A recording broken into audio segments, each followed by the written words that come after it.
Almighty God, by whom alone kings reign and princes decree justice, and from whom alone cometh all counsel, wisdom, and understanding, we, thine unworthy servants, here gathered together in thy name, do most humbly beseech thee to send down thy heavenly wisdom from above, to direct and guide us in all our consultations. And grant that we, having thy fear always before our eyes, and laying aside all private interests, prejudices, and partial affections, the results of all of our counsels may be to the glory of thy blessed name, the maintenance of true religion and justice, the safety, honor, and happiness of the Queen, the public weal, peace and tranquility of the island, and the uniting and knitting together of the hearts of all persons and estates within the same, in true Christian love and charity, one towards another, through Jesus Christ our Lord. Amen.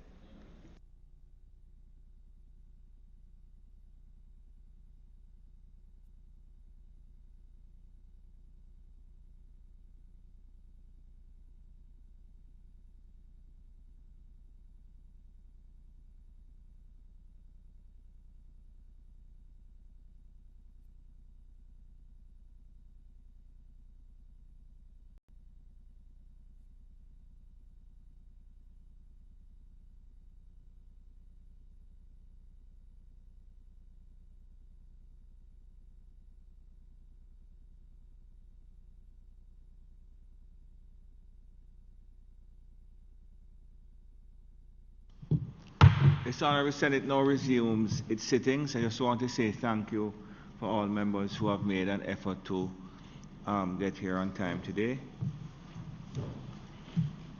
Statements by ministers. Announcements.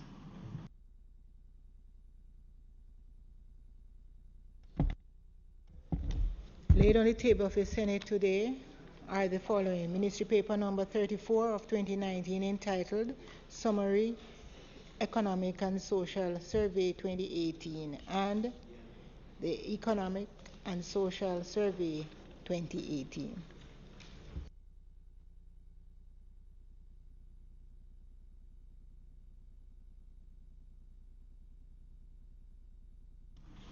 Thank you.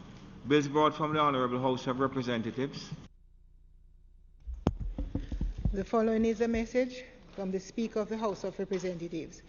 I have the honor to advise the Honourable Senate that on the 25th day of June 2019, a bill entitled An Act to Establish a Defined Contribution Pension Scheme for Tourism Workers and Self-Employed Tourism Workers, to be known as the Tourism Workers Pension Scheme, from which is to be paid retirement benefits in respect of each member and ancillary benefits for their beneficiaries and for other connected matters, was passed in the House of Representatives with 11 amendments. Signed, Pernell P. Charles, CD, JP, MP, Speaker of the House of Representatives. Petitions.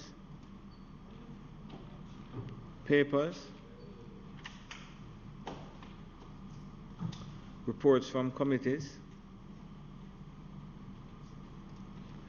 Notices of motions given orally. Questions and answers to questions. Minister Charles, before you respond to questions and answers to questions, you have permission to speak from a chair seat other than your own. And you have some questions which are outstanding for Senator Brown. So before he asks about them, would you please indicate the status? I'm sure he is grateful, but I'll have to crave the Senate's indulgence for us not to address those today. We are on our way in terms of compiling everything and should be receiving them, as I said, in short order. And I am pressing as much as possible to get the information.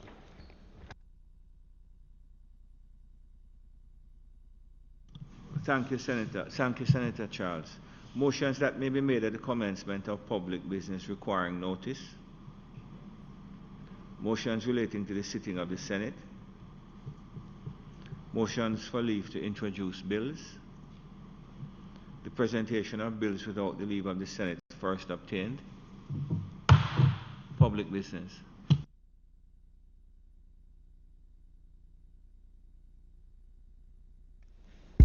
Mr. President, well, I crave your indulgence.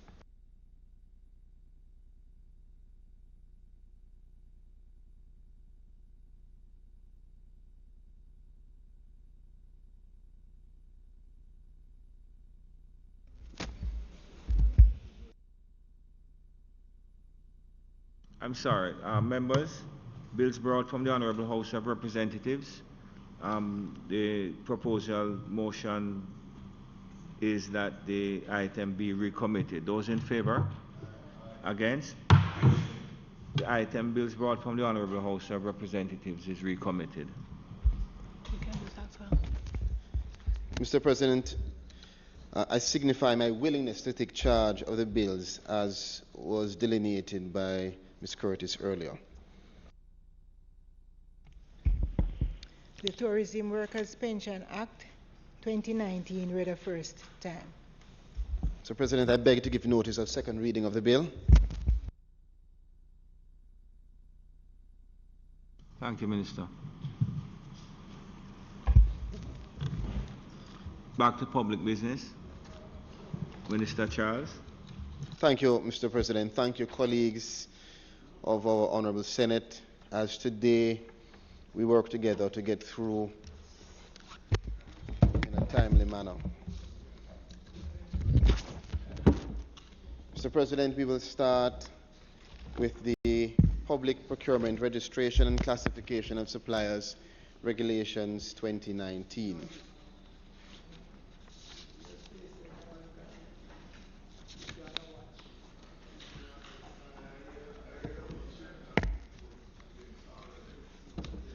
Mr. President, the Public Procurement Act, the act which was passed in 2015 and amended in 2018, was brought into effect by appointed day notice on April 1, 2019. With the coming into effect of the Act, the Public Procurement Regulations and the Public Procurement Review and Reconsideration regulations, which were affirmed by the Senate and the House, were also brought into effect. Mr. President, there is a third regulation that is also critical to the operationalization of the reformed public procurement landscape. And I stand here today to table in this Honorable Senate the Public Procurement Registration and Classification of Suppliers Regulations 2019. This regulation, colleagues, is made pursuant to powers granted to the Minister under Section 61 of the Act to the Public Procurement Commission, the body that replaces what we know as the National Contracts Commission. Section 61 of the Act, Mr. President, provides that the Commission may, with approval of the Minister, make regulations prescribing the following. 1. The evaluation criteria of qualifications required for registration and classification of suppliers. 2.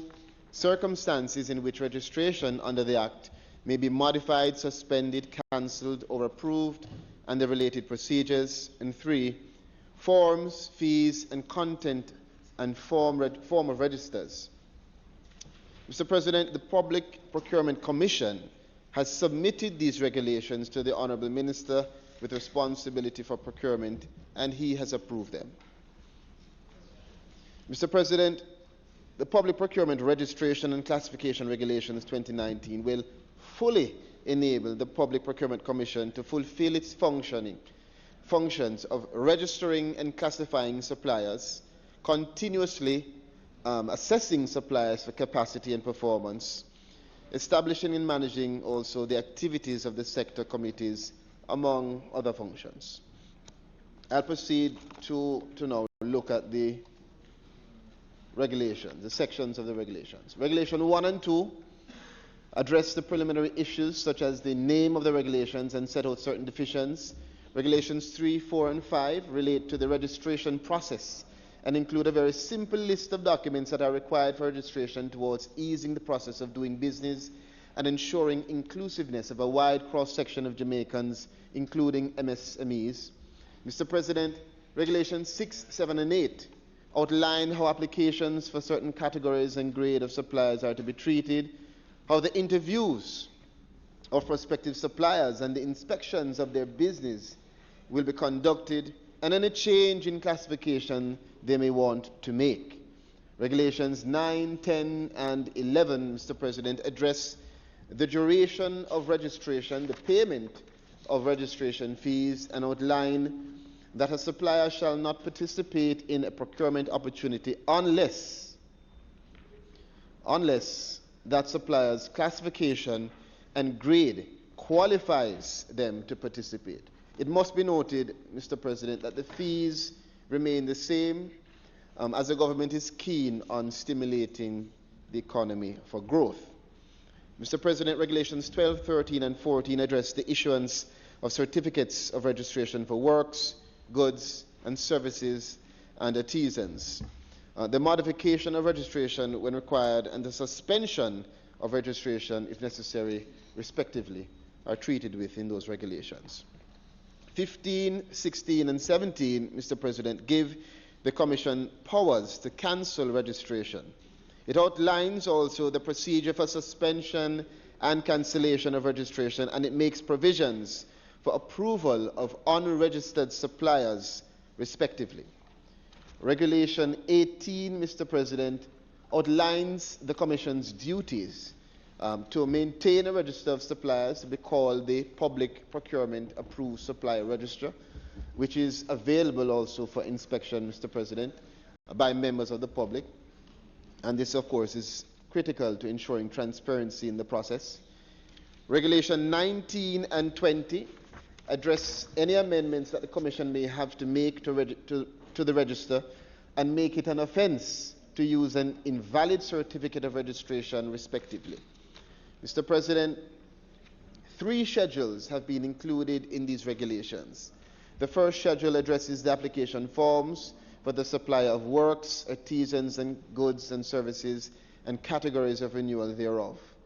The second schedule, Part 1, deals with the registration fees for each supplier grade, ranging from 60,000 to 1,000, depending on the grade, Mr. President.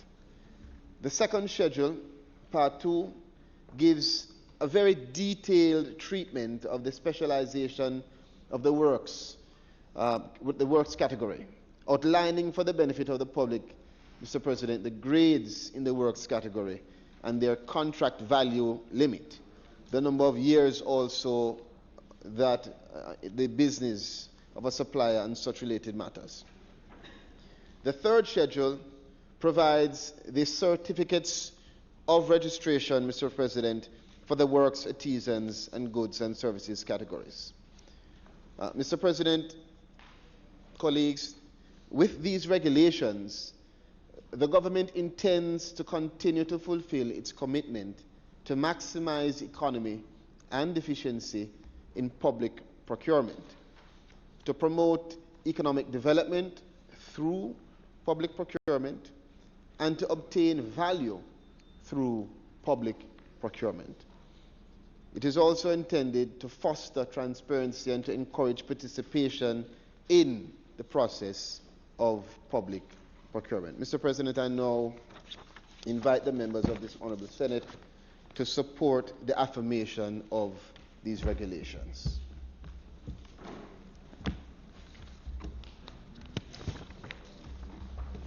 Thank you, Senator Charles. Senator Skeffrey.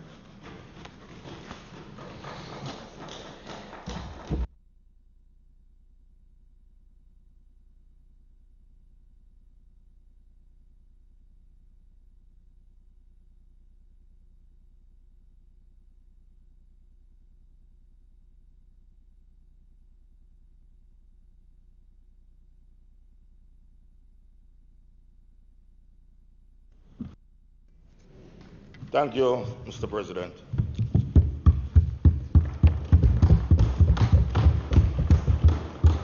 Mr. President, before I get into the matter at hand, I can assure you that you don't require any apologies from us today or way back into 1976, as I can guarantee you that we will stick to the matter at hand today.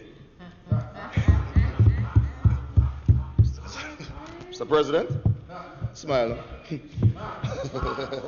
Mr. President, we on this side do support the regulation that we are debating today. We welcome the regulation, and we also want to give credit to the previous administration for passing the act in 2015 to set the process in train.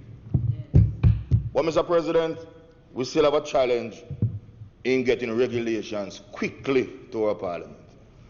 Despite this act being passed in 2015, the bill being passed in 2015, we realize that just been signed into law in April of 2019.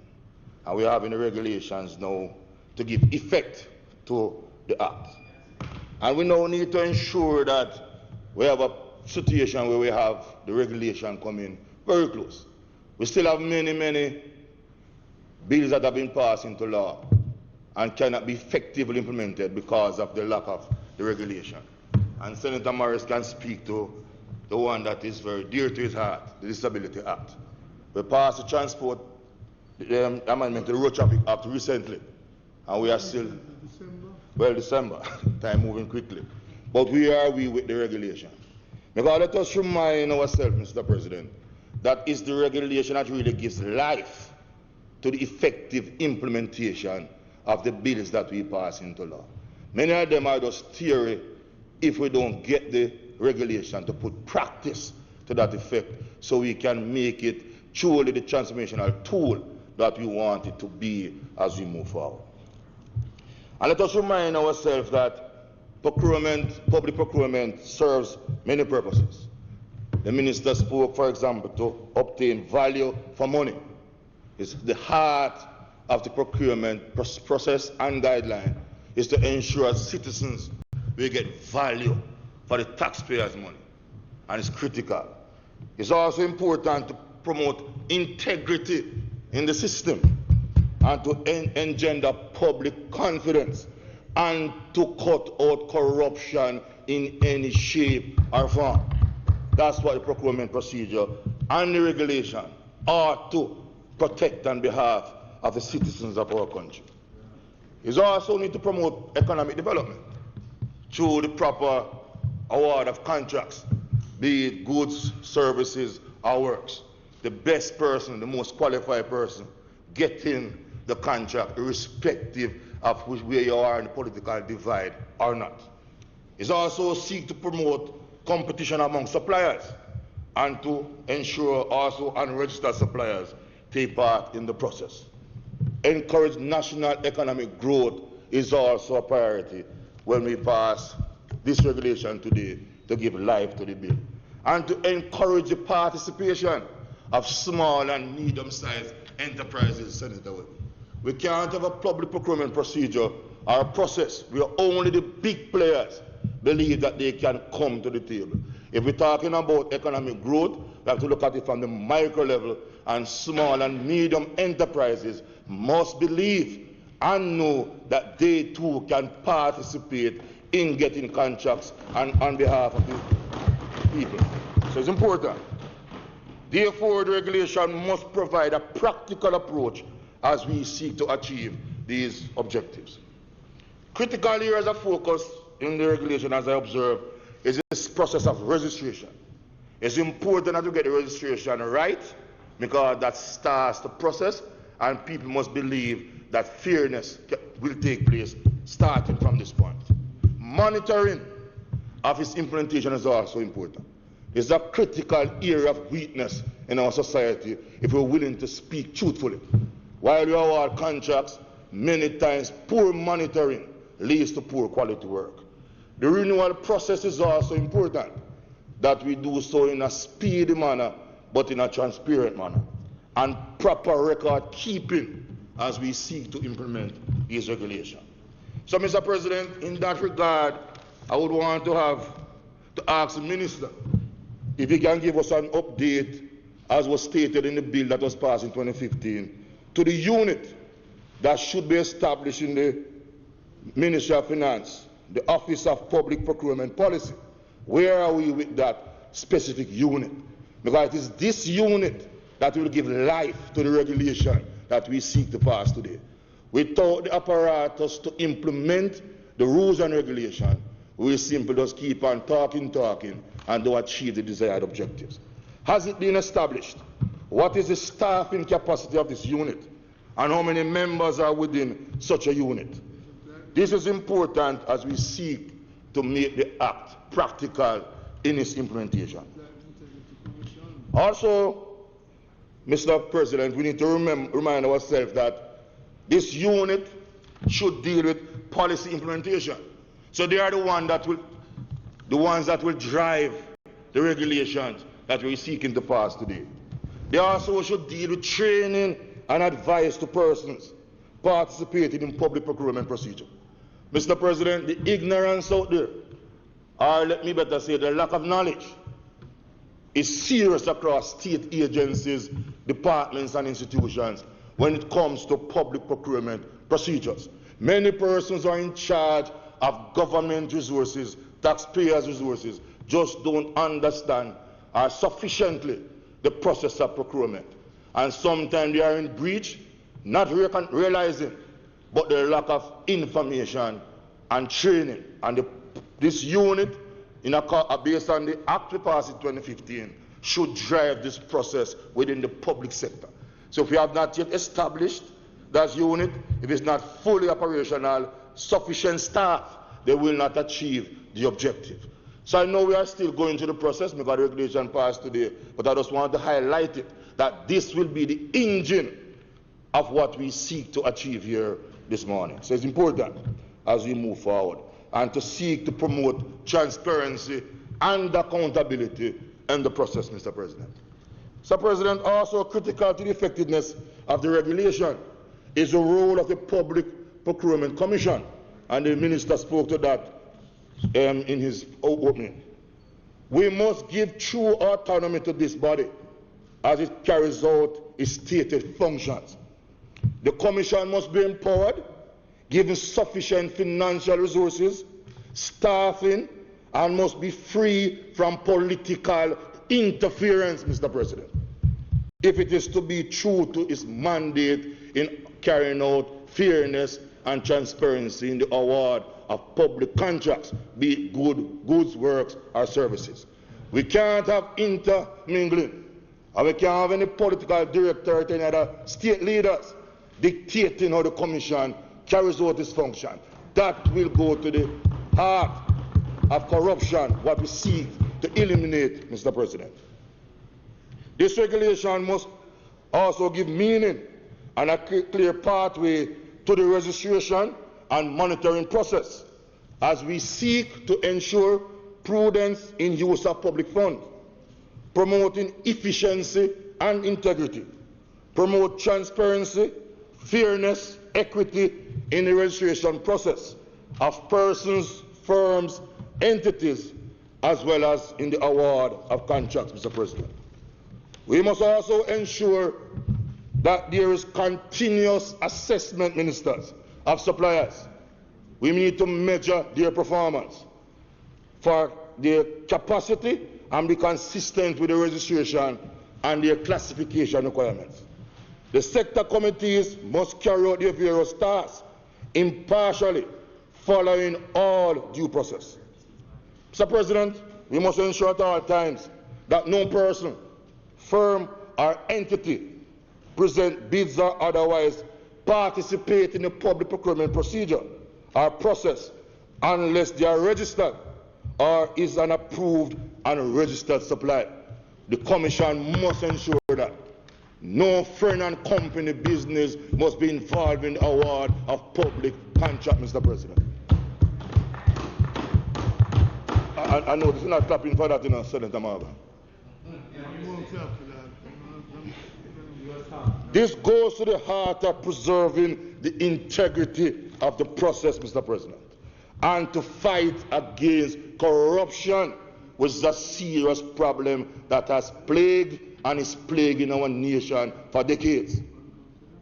And this Commission, in recent times, Mr. President, we have seen many breaches of the very process we are debating here today, the procurement process. The bushing program back in 2016 that was dubbed as emergency work program clearly breached the procurement guidelines. Clearly. in whatever shape, color, or form you want to put it. It clearly breached, because there was no public tender and the sum was over the value. And there was no emergency work. Can you have emergency cleaning the drain and bushes in November at the end of the hurricane season? If it was emergency, it should be in June or July. I would understand that. The police used car saga was another incident that clearly breached the procurement guideline. One contractor selected, no bidding process, awarded 200 million up front, no used car or parts of a used car until today, and the Ministry of Security still dealing with that issue. That was a clear breach of the procurement procedure. Whatever we think, however we want to defend it, Senator Webby, that's the reality. And we must deal with it. And sure you can give me some historical ones, and these are contemporary ones. I'm not here defending historical corruption or contemporary corruption. Corruption in any shape or form is wrong, and we must dismiss it totally. And I don't defend corruption. I have no and I have the moral authority to condemn corruption, whichever side I sit on, because I believe in a corrupt-free society. And anybody, and if this Manchester Parish Council, let the chips fall where they may. I hear members are speaking about issue that is before the court, and I would wish that you refrain from it. And Senator Scaffery, you don't need to respond in relation to that. Thank you for your protection, Mr. President. Mr. President, and I continue. The Ministry of Education current saga, where we don't even know exactly what is happening there. There are many allegations, but coming out of the PAAC, a Committee of Parliament, heard about parties being shown. Right? Those who take a procurement procedure, are you offering service, and nothing clearly following the guideline. Then we talk about the Petroleum saga can't end. I'll just cite one example. You gave a contract to build a wall. Yes, sir. Then there's a change in the contract, no procurement procedure, no guideline. You just give one man and triple the price. Is that right, Mr. President?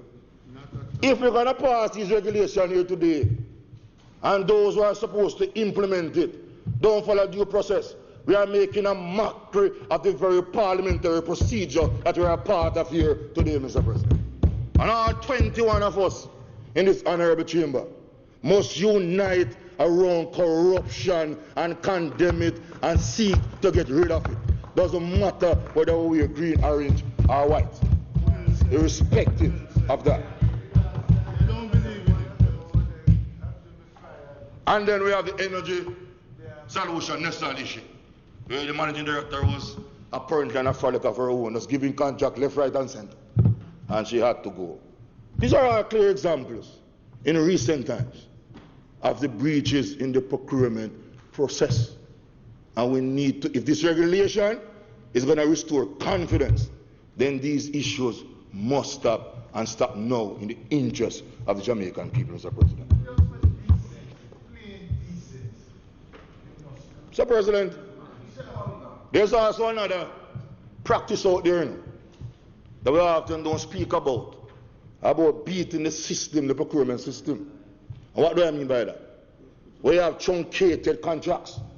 We divide up the contracts below the tender value, Minister, and award it to 3, 4, 5 persons, rather than going to the tender process with one sum. And that is, you get a chance to speak, if the Minister allows you. You mustn't contend with neophytes. The weakness in this, Mr. President, Minister, is that you don't get value for money, which is a stated objective in the Procurement Act and the guideline. Because what it does is that you have inferior persons without the necessary skill set carrying out these works, and then you don't get the quality work. And that's a weakness in the system. So we have to monitor and ensure that we don't use this approach as a get around to the procurement procedure. So we need to be clear on that, Mr. President. And we need to have clear sanctions. Our institutions that must monitor the process must work. The Integrity Commission must work. MOCA must work. FID must work. And the officers, for example, in our municipal corporations, National Works Agency, among other state institutions that must monitor the work and give due report, must do so in a just manner and free from fear, and carry out their tasks in the best interest of the taxpayers of this country. Mr. President, let us understand the cost of corruption, the cost of breaching the procurement process for personal gains by individuals or a group of. The opportunity costs for corruption, for example, in the education sector, could give more science labs in our high schools. As we speak today, there are schools that don't have one chemistry lab, don't have one physics lab. They have one general science lab, and that's where they do all the 4 sciences. That's the reality. As we speak today, there are teachers in the early childhood level that are poorly paid, trained, qualified, get less pay than their counterparts at the primary or the secondary school level. We could use the savings, or we cut the waste, or cut the corruption to give them more. There are schools here today that have poor school feeding program. We could boast about part, yes. Now make up your face. You talk about theory, I'm out there in the street. So we talk about 5 days a week for lunch. It's not happening across the board because there's a lack of resources, and the more corruption we have, the more we'll lack of ability to deal with these issues. So these are some of the real issues, Mr. President. And we're not here to defend whether it's more or not. We must collectively accept that the less corruption we have, then the more resources we have to enhance our social programs as we advance a quality society, Mr. President. That's my aim. Not for tit for tat or defend, whether it is 3 days or 5 days. But all of us must understand the pain when we breach our procurement procedure. Our public officers must protect the people's interests.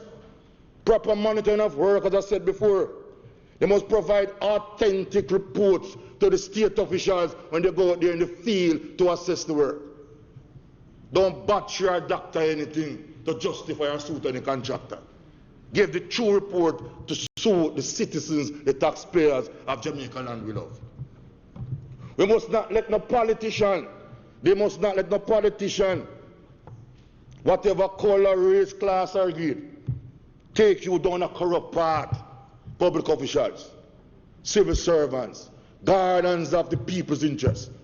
Because if you say no, and if you don't sign, then you put a roadblock in the plans of and objectives of those who seek to corrupt this nation. So you have a vested interest to protect the people's interests, and we're asking to do that.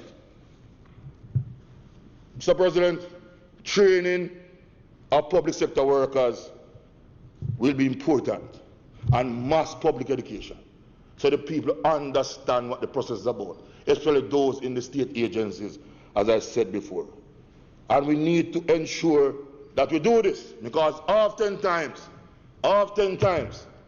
when auditors visit these institutions, some of these public officials are found wanted because of lack of knowledge and not following due process. So we have an obligation, as we pass this regulation, working in tandem with the Act, to give them the information, the knowledge, build their capacity so they can implement effectively on behalf of the country and save the country much needed resources.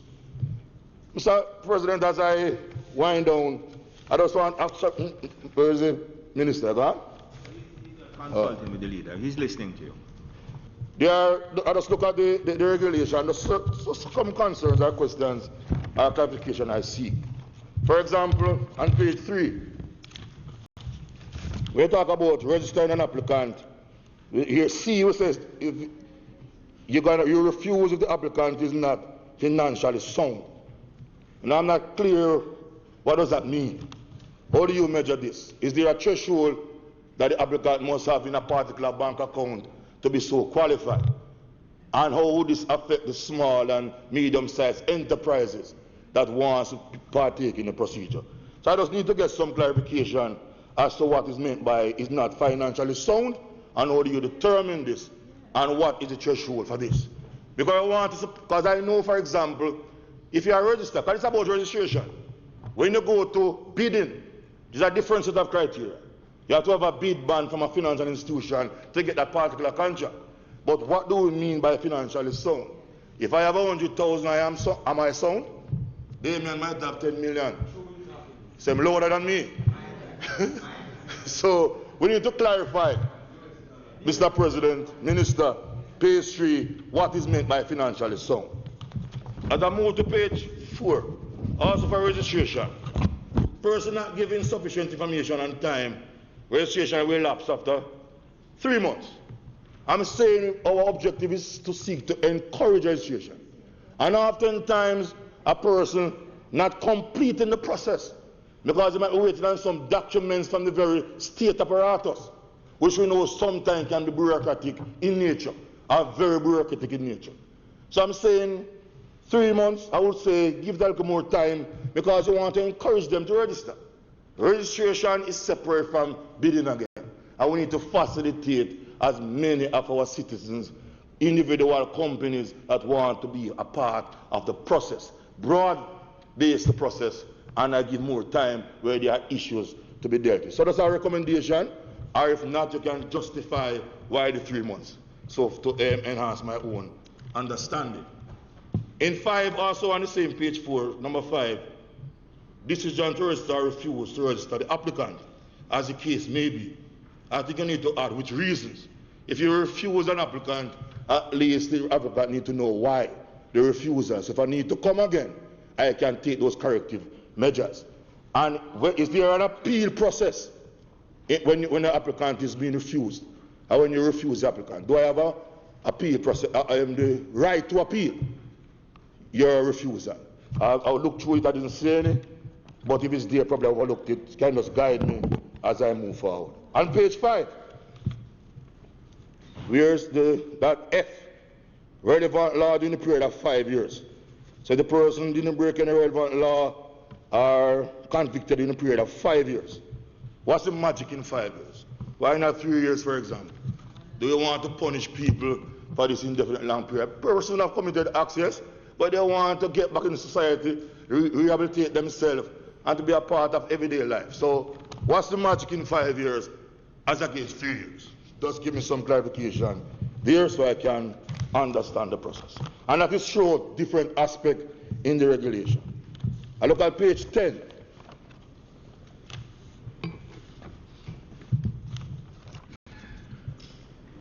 Just a quick under the cancellation, just to ensure, not anything specific with what is there, but to ensure there's effective assessment. You know, when you cancel people's registration, you have to do so following due process. Fairness must be the order of the day, and people should not feel that they are being victimized for one reason or another. So ensure that due process is followed as we go there. And if you turn to page 11G, also, where we need to ensure that unsatisfactory performance is verified. This is critical, the evaluation process. Oftentimes we just renew and renew, and if all the contractors on the books and we just renew them, whether work, goods or supply, and we see such poorly done work across the country, it tells that probably our evaluation process wants to be strengthened and to build greater capacity there. So while we have this here, if we can't monitor it and implement it effectively, it will just be words with no value, no meaning, and we are just continuing on the same path and expect a different outcome. We have to change that mindset as we move forward.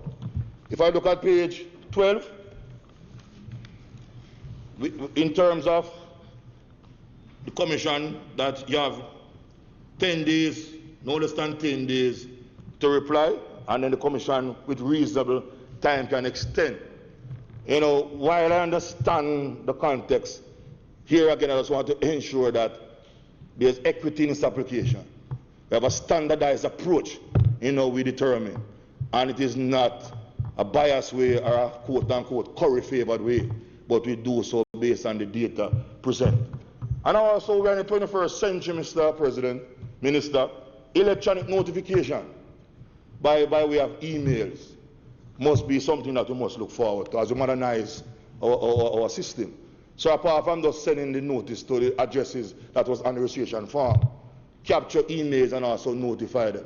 Regulation don't speak to that. Probably the practice does, but it's not in the regulation. It speaks to the address. But I know we have moved up from that, but it's not so written. Because the best way to reach people is by emails, naturally, in the formal notification. I mean, we understand the postal service today, and many of us don't even use that. So email has become the formal way of notifying. So the electronic means we need to encourage. On that same page 12, 17, when you speak about valid government issued picture ID, what do we mean? Is it driver's license, the national ID, and the passport only? Or if I come with my RADA ID, will you accept it? I'm an employee in state agency, but I want to get registered. You will accept my ID from my work of employment? So if we are just speaking about the three national IDs, so to speak, let's clearly state it so we don't have a misinterpretation. When people go to register and I bring my RADA ID, say, no, you need a driver's license, passport. But the regulation doesn't state that. Yeah, no, so I just want, so Senator, I'm not seeking the clarification. I have no problem with it as worded, but I want to seek the clarification as we seek to implement. Because oftentimes, what the law states and how sometimes those implementing law interpret it, sometimes frustrates the citizens. So is it any picture ID issued in the government apparatus we accept, or we mean the three? That's the clarification. So if we're going to clarify it, to mean driver's license, passport, and voter's ID, it needs to be stated, clearly stated in 17. As it is now, it doesn't state that. So we need to look at that and revisit that as we move forward. As we move to page 13, just on the issue of the registrar, I want to be clear that we're going to have the sufficient staffing. Oftentimes we establish these departments or units. One person sits around the desk, and then there's frustration. So while we have the laws and the regulation, the effective operationalization again is a critical issue. So I just want to be clear that we're going to provide sufficient resources to facilitate our people for that mass participation that we seek to encourage as we move for economic growth and development. And to ensure also that there's confidentiality in record keeping. It's important that people's data are secured and not shared with competitors, because that can give an unfair advantage to the persons involved. So it's critical. And therefore, also on page 14, also include the electronic notification. Again, example by when you cancel that person, we can so do electronically again by way of your website and so on as we move forward. What is it? What's the phrase that's used there? Cancel registration shall remove the person from an entity. No, it does state the normal method of notification, so I'm asking to include the electronic. It doesn't state anything about that. So the normal notification by your writing at your addresses and so on. What the regulations say? I don't have a copy of it. What does it say?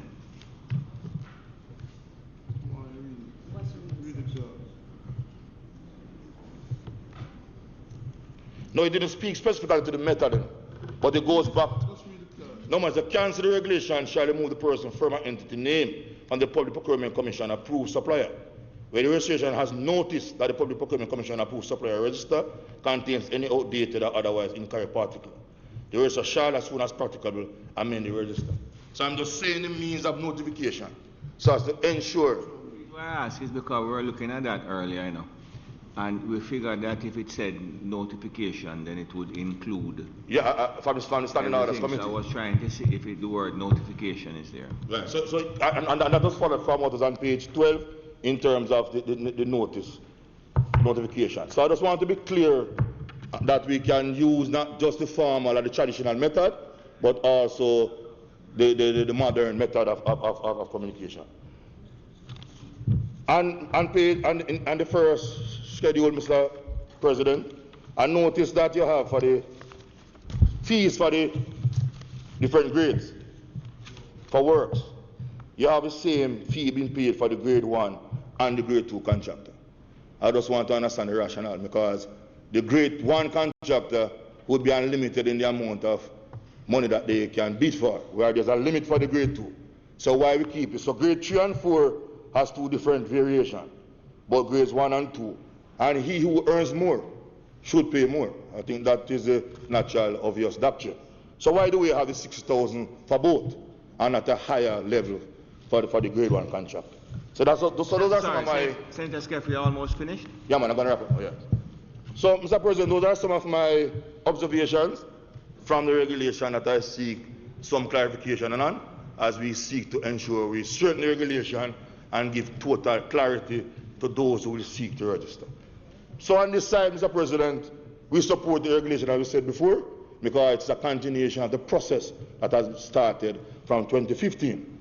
This regulation, in summary, must work to advance national development and bring about sustainable economic growth, mitigate against corruption, promote participation and respect for the rule of law and the governance structure, minimize state bureaucracy as we maintain transparency and accountability. It must restore integrity and public confidence in the state apparatus as we seek to build a quality society, as we advance the vision and mission of creating a Jamaica where we can live, do business, raise our families in peace, love, and unity, and where we can sleep with our windows and doors open in this period of increased temperatures, Mr. President. I thank you, Mr. President.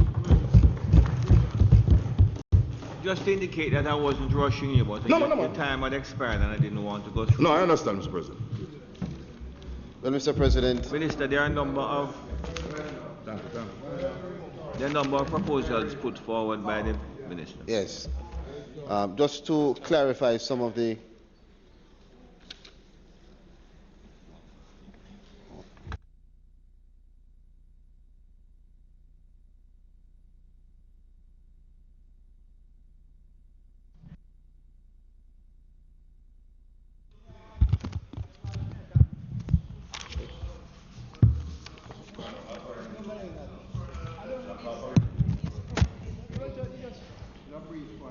brief.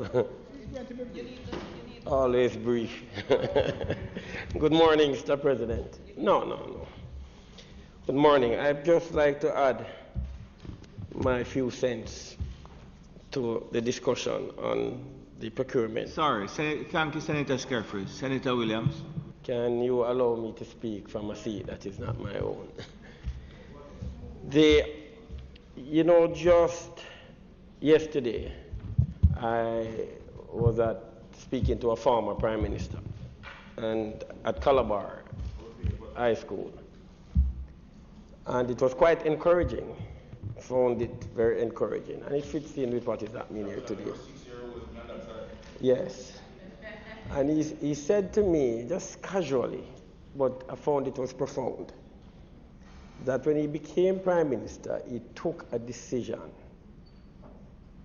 to change, I'm trying to say it in a way that wouldn't, to change his posturing towards at that time would be the opposition, and to create a dialogue between both parties. And I found that was quite instructive for me to hear coming from a former Prime Minister, in the sense that if you look at the procurement regime and the structuring and ordering of the procurement regime over the years, both parties have contributed to building on the procurement regime. Because we have had issues with procurement, with corruption, and both parties can cite cases of major breach from one administration to the other. But what is good in all of that is that for both parties, even though we have had major breaches, we have built the procurement regime out of those experiences. So we have not left the procurement regime as is when we experience those breaches. Both parties over the years as governments have built on it. And to take us to where we are now, even to take us to this day when we are building on the regime, the procurement regime. It's a delicate issue because at the same time you want to create as a government the legislative framework to encourage growth and economic gains. You have to create the environment for businesses to flourish, for micro, small, medium-sized, and large businesses to grow. So you have to create that environment, and you have to set the legislative framework to do so. The procurement reform is part of that legislative framework that as leaders and as government that we have to create for business to flourish and to prosper. So today is a good day for this. There is the issue of balancing that because we have to, micro, small, and medium-sized enterprises really play a pivotal role in creating a vibrant economy. And I don't see the economy of a country growing and becoming strong and stable without the role of micro, small, and medium-sized enterprises. So they are they're critical to it. The issue also is that we have to always be balancing this with the quality, as Senator Skeffrey said, with the quality and the standard of the outcomes from that. So it's a balancing process. The procurement regime allows for the set-asides, which basically reserve a portion of the annual procurement budget for Jamaican micro, small, medium-sized enterprise suppliers. It also includes the domestic margins of preference. And this allows for the preferential treatment of Jamaican suppliers in accessing GOJ procurement contracts in specific circumstances. This is important, as I said, this fits in to encouraging small businesses, encouraging the growth of businesses within the economy, creating the legislative framework for these micro, small, and medium-sized businesses to flourish. As a municipality, this is not just a central government issue because the municipality. Pardon? Oh, yeah. So as a municipality, the issue is we basically frame regulations every day to encourage or create the environment for growth. I couldn't miss but saying that in the papers, the newspaper, there was an article, Jobs and Growth, Kingston Experiencing Tourism Renaissance. And the article says that the nation's capital has been gaining traction as a cultural and musical destination. Investors have been taking note of the upward tick in visitor arrivals in Kingston. So Kingston is becoming, and it's our vision, a destination city. It will be an international destination city pretty soon. And I say that because it is important as we look forward to Kingston, and from my standpoint, Kingston can be and will become basically the engine for the growth of the Jamaican economy. I certainly believe that the Jamaican economy cannot grow in a sustained way without Kingston, which means that the regulations we create and the legal framework is critical to all of this. And so I commend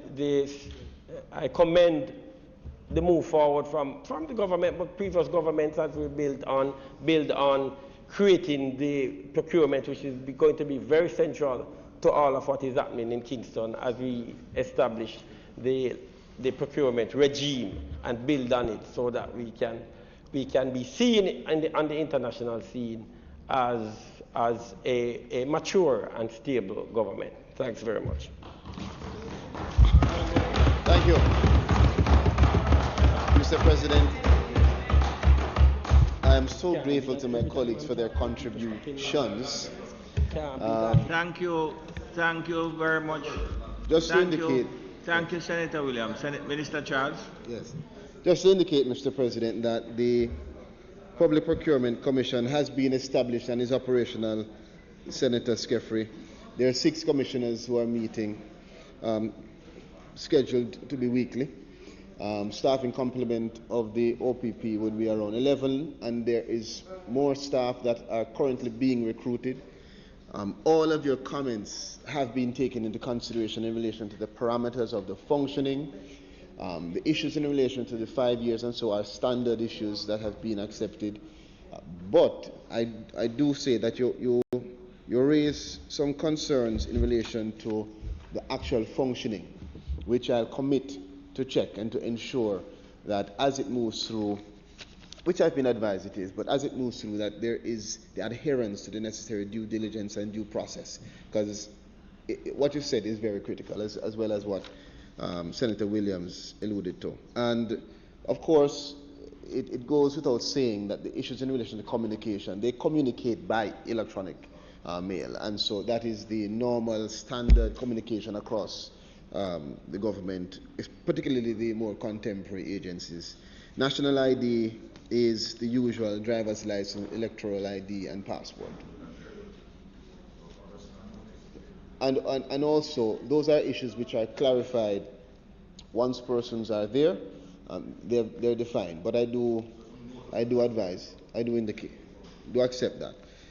There's one issue in relation to the grade 1 and grade 2, which I too also noted.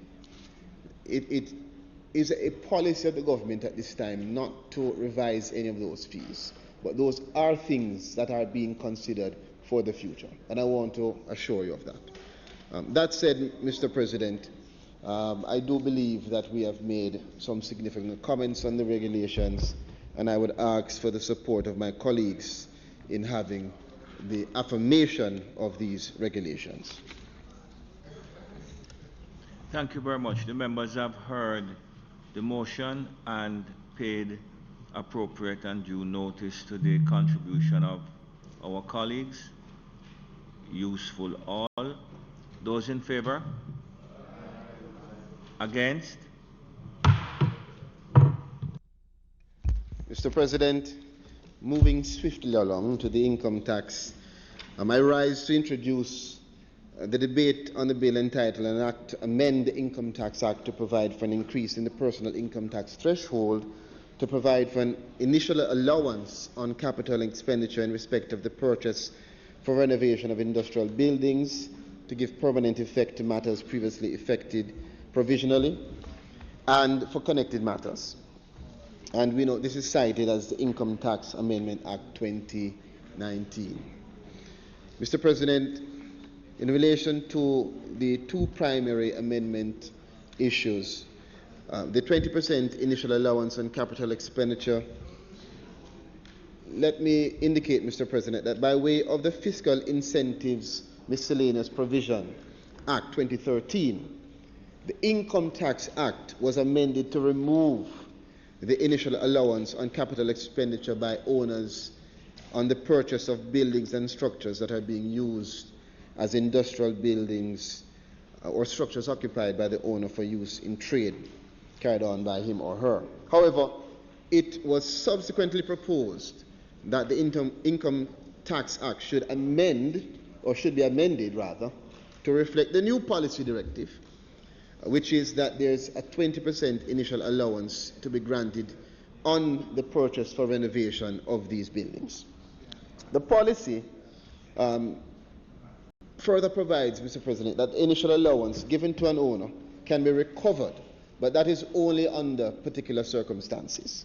One is at the end of the 4th year of assessment, the building or structure, if it is not in use, as an industrial building or structure for the purposes of the trade as advised by the owner. 2 is where the renovation is not completed within the first 4 years.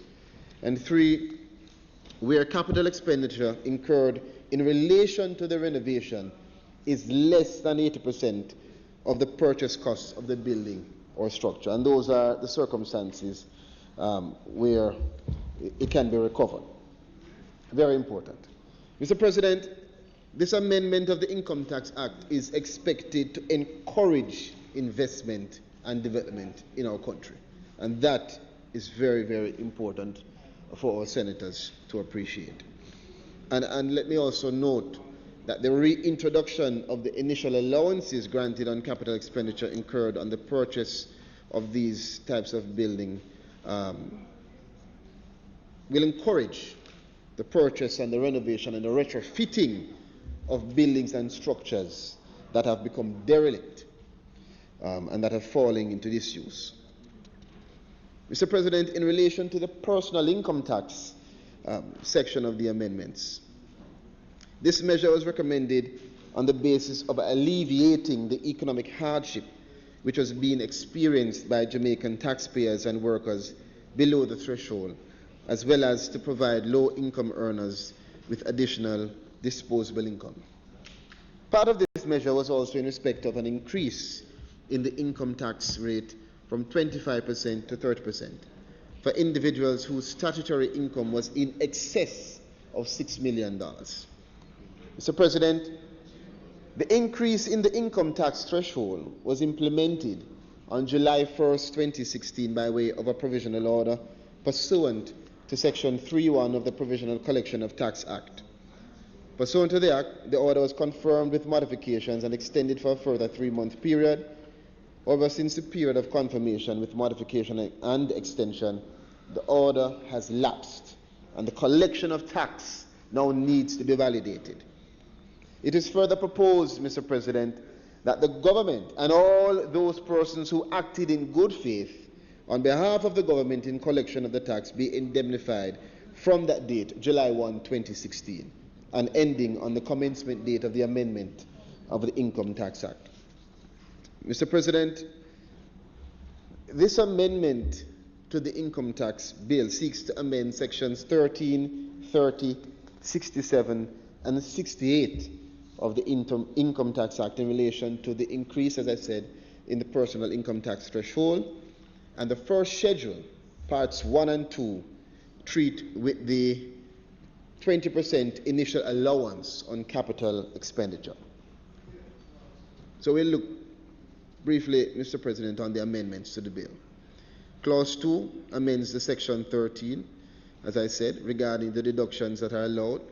A provision is inserted to state that the expenses and disbursements shall only be deducted in respect of the 6-month period in which they were actually incurred. Clause 3 amends the Section 30, that is regarding the rate of the income tax. The new nil rates and their respective income tax rates for the year of assessments are inserted into that section. Clause 4 amends Section 67, and the new threshold amounts for the respective years of assessment are also inserted there. Mr. President, Clause 5 treats with Section 68, and there's a marginal note that has been inserted with the new nil rate for the year 2016, as well as subsection B with new nil rates are also inserted. And parts 1 and 2 reflect the policy of the new insertion for the purchase for renovation.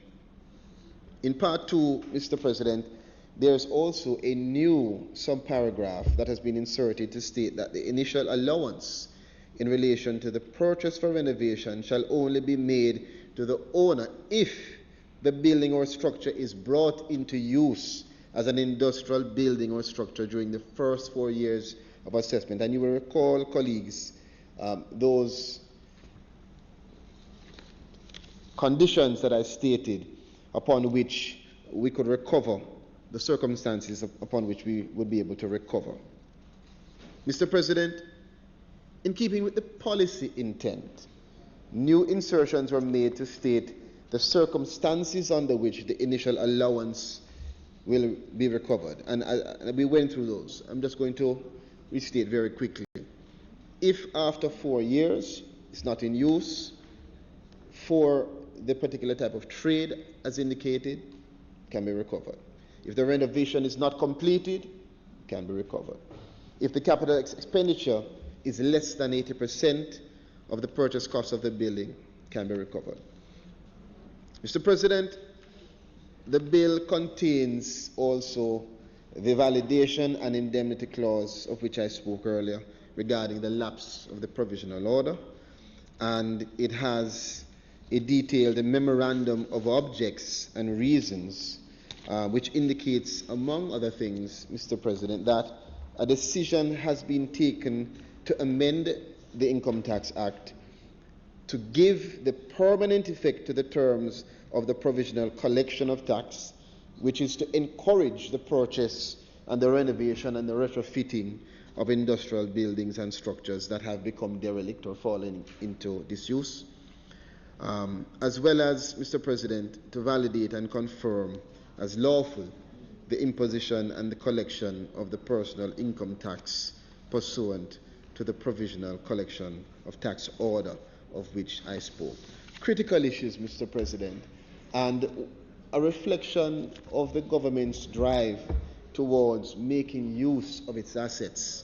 Mr. President, we are intent on moving our country in a substantive and very positive way, and it must be that we make the decisions that are sound and smart for our people. This act and this amendment to this act is doing just that. Mr. President, I therefore request that the Honourable Senate colleagues consider and approve the Income Tax Amendment Act 2019. I thank you.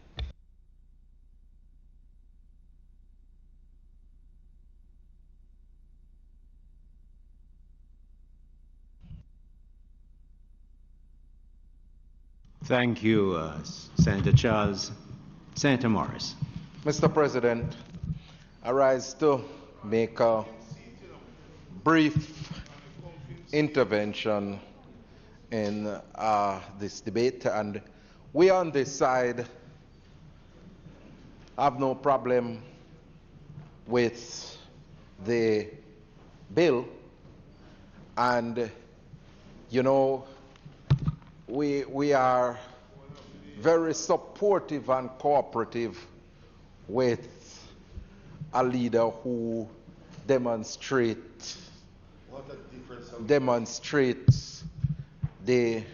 that sort of attitude towards our suggestions from the opposition. So we are working with the leader of our government business acting. But, Mr. President, I want to make an intervention within the context of a group of individuals that have sought to advocate for in this honorable chamber and outside of our parliament persons with disabilities, because this legislation seeks to incentivize entities who are engaged in the renovation and retrofitting of derelict buildings, and certain incentive mechanisms are being put in place. And I believe, Mr. President, that in light of the fact that we are in the process of making preparation for the implementation of the Disabilities Act, that somehow that the provisions contained in this bill be linked to the efforts to implement the Disabilities Act. And I say that because, Mr. President, the fact of the matter is that it's going to require a lot of work, Senator Webby, from the private sector community when the Disabilities Act is implemented, to retrofit old buildings. And it's going to be a costly venture for them. And I believe that the state has to assist in that process. And in so doing, we have to make sure that we link incentives such as this, which is being provided in this Income Tax Amendment Act 2019, to those efforts. Because if we don't do it, the only thing that you are going to have, Minister, is a situation where new buildings are retrofitted, but older buildings, which will be in the majority, will remain inaccessible to persons with disabilities. And I believe that we should make some form of provision. It might not be, I understand that it's a money bill, but the fact of the matter is, Minister, at some point in time, you should seek to influence the policy formulating arm, the cabinet, in terms of making sure that these incentives are linked to the effort to implement the Disabilities Act. And I think that it will go a far way in making sure that we have a more inclusive and participatory society for persons with disabilities. May it please you, Mr. President. Thank you, Senator Morris.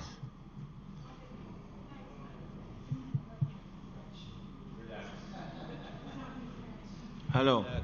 Please address me now, please. Mr. President, you have identified me, sir.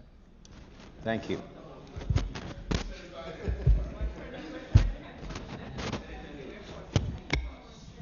Mr. President,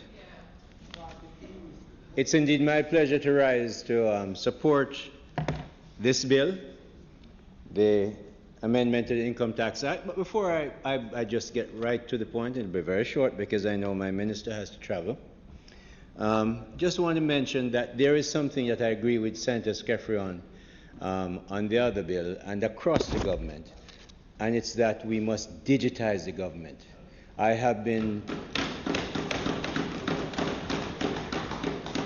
Minister Clark is very aware in terms of the transformation of the government. That transformation is going to be speeded up, made effective, the effectiveness that you want when we digitize, so that I don't have to see Senator Skeffrey in a government place that I can offer him a bribe or he can ask me for one. I can just press my computer and get on with it. If we're going to deal with the issues which I won't pay, people won't do it enough. We have to digitize across all the platforms of government to make sure we get the anti-corruption basis that we're looking for, and I want to say that very strongly, and I know Minister Clark and the government supports that. Let's turn to this bill. Mr. President, encouraging investments in our economy is what the minister said that this bill is about. And it fits into the overall objectives of this administration to give back to or leave with Jamaican taxpayers as much of their earned money, because Jamaicans can spend their money better than any government, this one or any other one. So we want to make sure that we're leaving as much money with individuals and businesses in this act to make sure they can spend it well. It's also the objective of the government is the pursuit of economic independence for Jamaica and Jamaicans. This goes in that direction. The promotion of economic opportunity for all is another objective, and the protection of the vulnerable is also a big part of the objective that Senator Morris would have talked about for that particular sector of vulnerable Jamaicans. The 14 billion tax cut, which was done earlier, will be completely self-financing, and as was promulgated by Minister Nigel Clark, and will even deliver additional tax revenue in the medium term. The last time this kind of enlightened approach to taxes took place in Jamaica was in the 1980s. A fitting memory of the outstanding late statesman, former Prime Minister, former Minister of Finance, the Most Honorable Edward Philip George Seaga. When you clap him, give him a clap.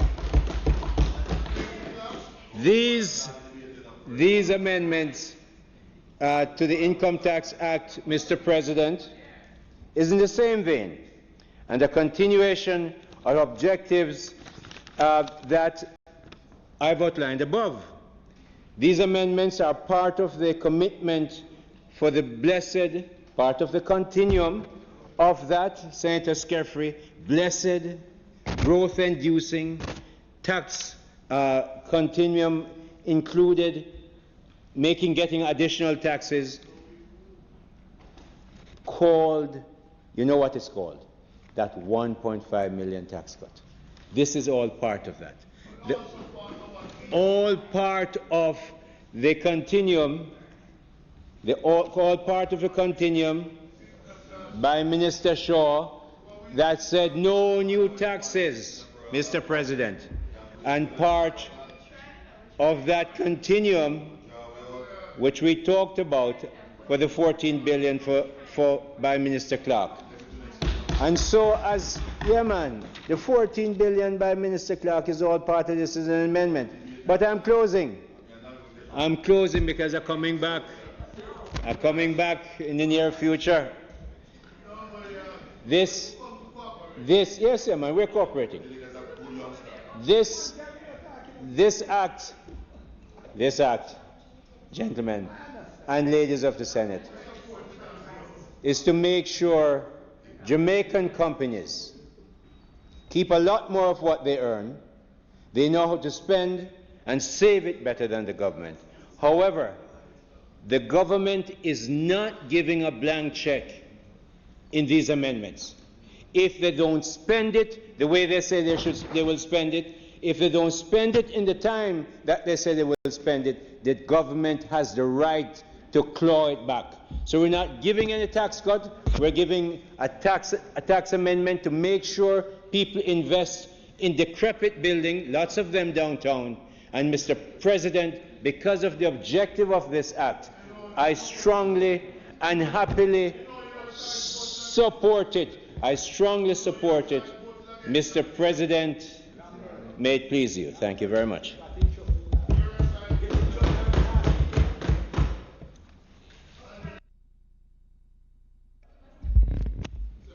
Thank you very much, Senator Hill. Senator Horton. Yes. Good day, Mr. President. Good day, fellow senators and visitors. Tax speaks to the heart of the functions of the government. How we collect taxes, the rates that we set, the avenues and channels that we collect taxes speaks to how fiscally responsible our government intends to be. This bill, Your Honor, we support it. What we want to see is that the government continue to move in a progressive manner as it relates to the tax system. We want the government to continue to realize that when, from an economic standpoint, we think about the amount of taxes or the percentage of taxes that is levied on a country, then in theory it speaks to what we call the Laffer curve. Now the Laffer curve measures the amount of revenue that the government collects as per its tax rate. So what you have is that at low levels of taxes, the government collects a lot of revenue. But at high levels of tax rates and so on, people become disincentivized to pay the taxes that are necessary to run the country. We've seen a move towards rebates. We've seen a move towards giving back, but we want it to be more ardent. We want the government to continue on this path, and we want the government to realize that in order for us to increase the amount of revenues that we earn from taxes, then the tax rate plays an important role. My team will continue to support you because we see that you have a good intention, and as gradually, as time progresses, we want it to continue in the same favorable direction for the country. We support the bill.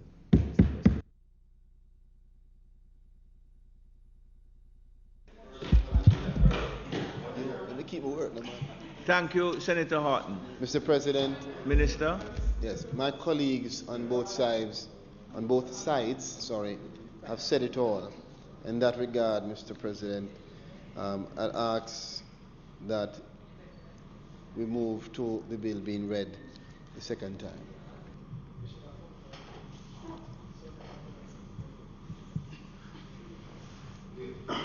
The question is that the bill be read for a second time. Those in favor?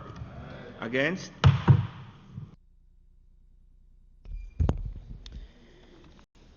A bill entitled An Act to Amend the Income Tax Act to provide for an increase in the personal income tax threshold, to provide for an initial allowance on capital expenditure in respect of the purchase of renovation of industrial buildings, to give permanent effect to matters previously effected provisionally, and for connected matters read a second time.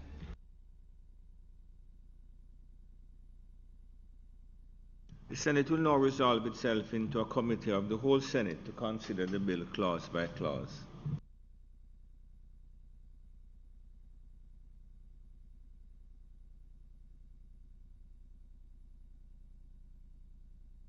Thank you, Marshall. I need a pen.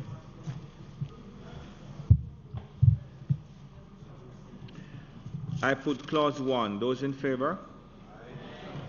Against? I put clauses 2, 3, and 4. Those in favor? I put clauses 5, 6, and 7. Those in favor? Against? I put the title and enacting clause. Those in favor? Against? The question is that I do report the bill as having passed committee stage without amendment. Those in favor? Against?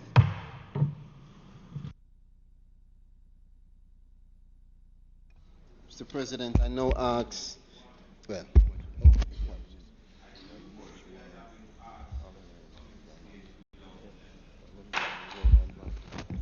Mr. President, I now ask that the bill be read a third time.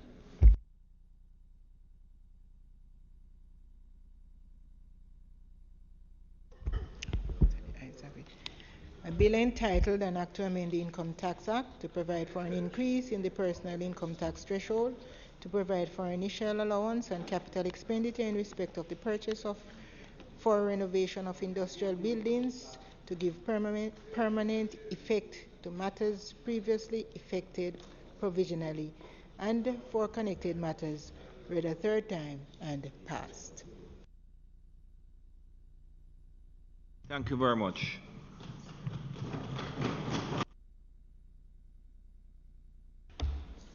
Minister, you intend to do what? I intend to begin but not to end, to suspend rather, the Petroleum Amendment. To introduce it? Or to introduce it. And then you seek a suspension to continue the debate.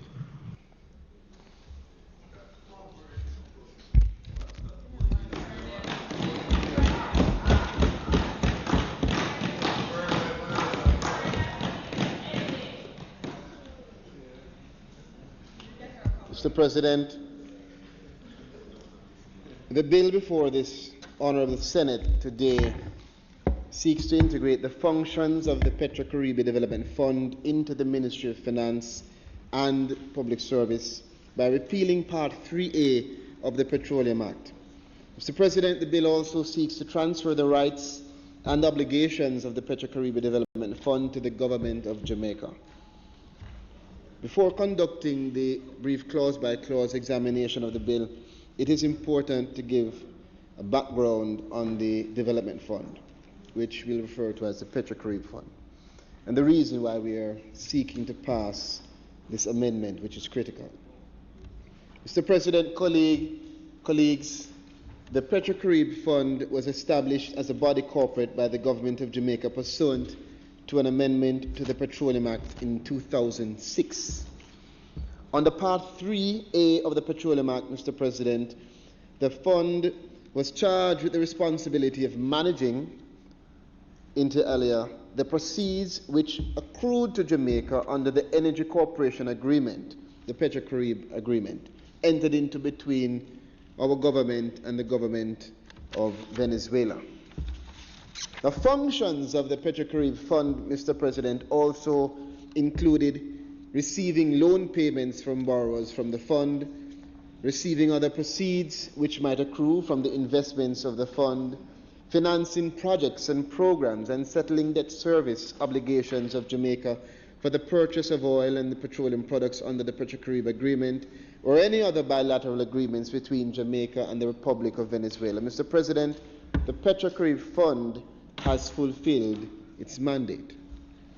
With the integration of the functions of the Petrocarib Fund into the Ministry of Finance and the Public Service, the government would have continued its objective of merging, closing, and divesting public bodies under the Public Sector Rationalization Program. Mr. President, let me now go through the clause by clause, and you'll note, Mr. President, that it's a short bill, so my presentation will be brief. Mr. President, I wish to draw the Senator's attention to the long title as it encapsulates the purpose of the bill. And it states, an act to amend the Petroleum Act by repealing Part 3A in respect of the integration of the functions of the Petrocarib Development Fund into central government and for connected matters. Mr. President, this very long title will fall away once the bill is passed and receives the Governor General's assent. Mr. President, Clause 1 establishes the short title of the bill, that is the Petroleum Amendment Act 2019, by which the Act may be referred to. Clause 2 is the interpretation clause of the bill, which sets out certain important definitions. Clause 3 repeals Part 3A, the second and third schedules of the Petroleum Act 2006, and this amendment, colleagues, deletes the provisions of Part 3A, which, among other things, established the Petrocarib Fund. Mr. President, this amendment also deletes the two schedules of which I noted, which outline the constitution of the fund and the constitution of the Board of Management, respectively. Subclause 1 of Clause 4, Mr. President, specifies that any monies held in any bank account in the name of or standing credit of the Petrocarib Fund shall be credited to the consolidated fund.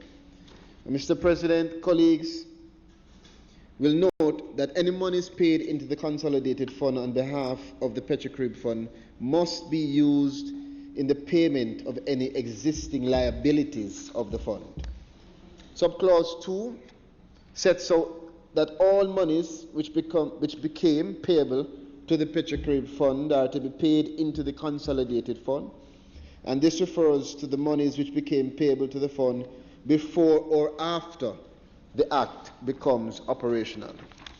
Subclause 1 of the Clause 5 provides that any reference to the Petrocarib Fund in any agreement, instrument, or other document after the coming into operation of the Act must have the effect of being referred to as if it were a reference to the consolidated fund.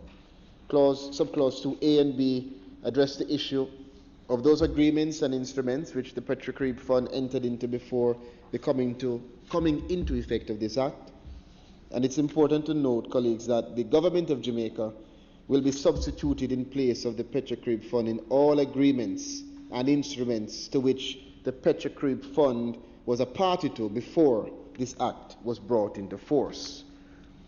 Subclause A, 1 and 2 of Clause 6, Mr. President, addresses the issue of assets and rights of the Petrocarib Fund in relation to the real property which will become vested in the Commission of Land and in relation to the personal property which will become vested in the Crown.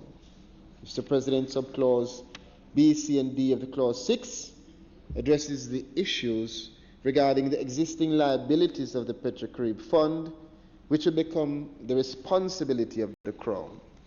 And this clause also addresses the issue of any proceedings and remedy brought before or continued by or against the Petrocarib Fund, which may be brought or continued against the Attorney General. Mr. President, colleagues, it is also to be noted that all records and data of the Petrocarib Fund will pass to the Minister with responsibility for finance on behalf of the Crown.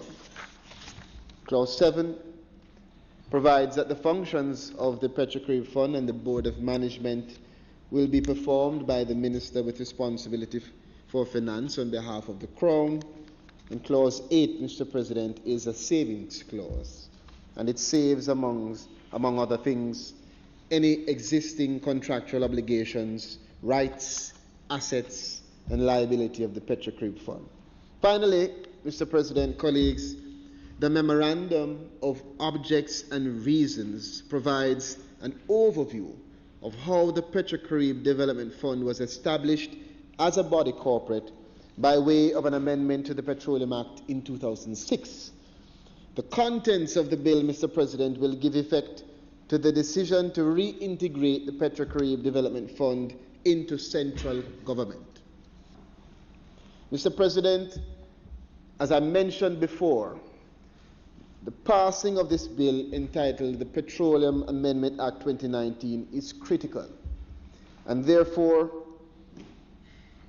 we seek the support of all colleague senators in this Honourable House in the passing of this bill, subject to the debate and consideration of the submissions made by our colleagues.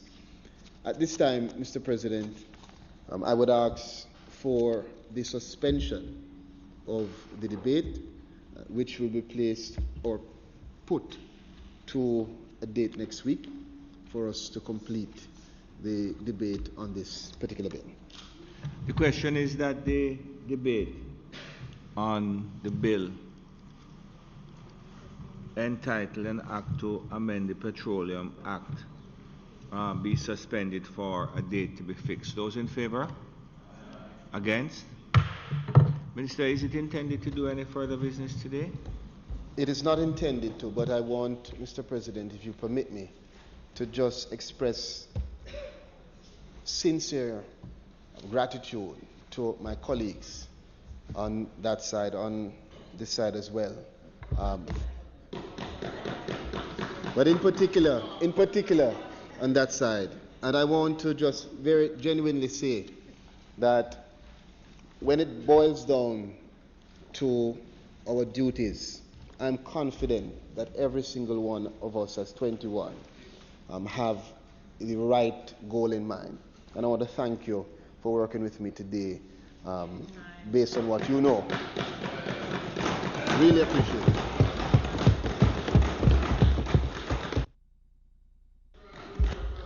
It is not intended at this time, Mr. President, to do any further business. We ask that we adjourn the Senate to a date next week.